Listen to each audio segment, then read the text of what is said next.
Tout part de la Trinité. Nous avons été baptisés au nom du Père et du Fils et du Saint-Esprit. Et c'est là que tout a commencé. Et nous sommes plongés dans la mort et la résurrection de Jésus. Et donc par le baptême, eh bien, nous devenons tout simplement avec Jésus prêtre, prophète et roi.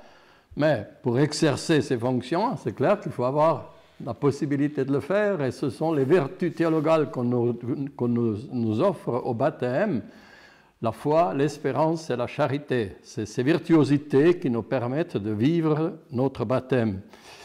Et puis, inévitablement, si j'ai reçu ces trois virtuosités, comme j'ai été baptisé dans la mort et la résurrection de Jésus, c'est bien d'avoir les yeux fixés sur Jésus, notre bon berger, et de faire comme les moutons.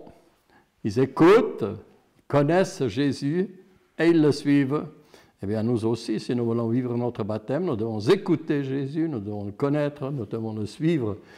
Et nous pouvons le faire, pas seulement parce qu'il est le bon berger, mais parce qu'aussi il est le chemin, la vérité et la vie.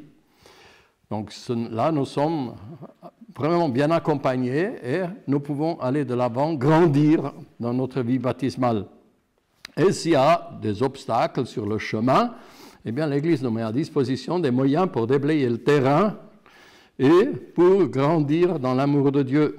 Le jeûne, la prière et l'aumône. Le jeûne, justement pour déblayer le terrain, la prière pour exercer notre amour de Dieu, pour pratiquer notre amour de Dieu, et l'aumône pour pratiquer la charité. Donc c'est toujours le premier commandement. Écoute Israël, tu aimeras le Seigneur ton Dieu, tu aimes ton prochain. Et naturellement, si nous voulons parvenir à l'excellence de notre vie de baptisé, eh bien il est bon de pratiquer les vœux de religion, qui sont la pauvreté, l'obéissance et la chasteté.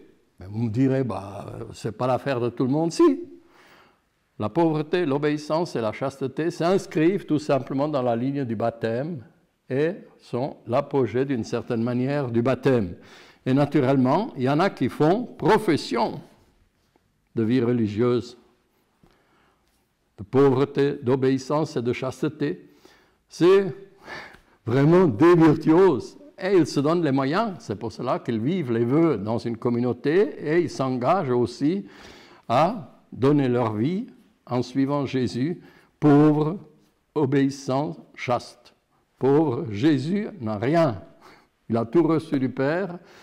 Sa nourriture, c'est de faire la volonté de son Père.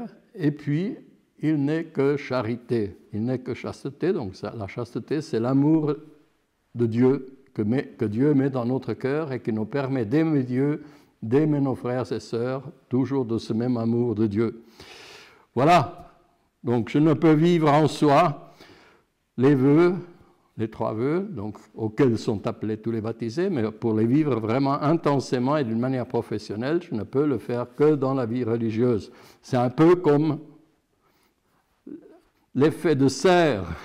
Donc il y a un effet de serre qui est néfaste, mais il y a aussi un effet de serre qui est positif. Les salades de grand-maman sont jolies, sont nourrissantes dans le jardin et tout, mais des salades qui ont été soignées, bichonnées, chouchoutées, dorlotées, etc., tout cajolées et tout, et désinfectées, eh bien, inévitablement, c'est des salades exquises, extraordinaires. Eh bien, la vie religieuse, c'est ça.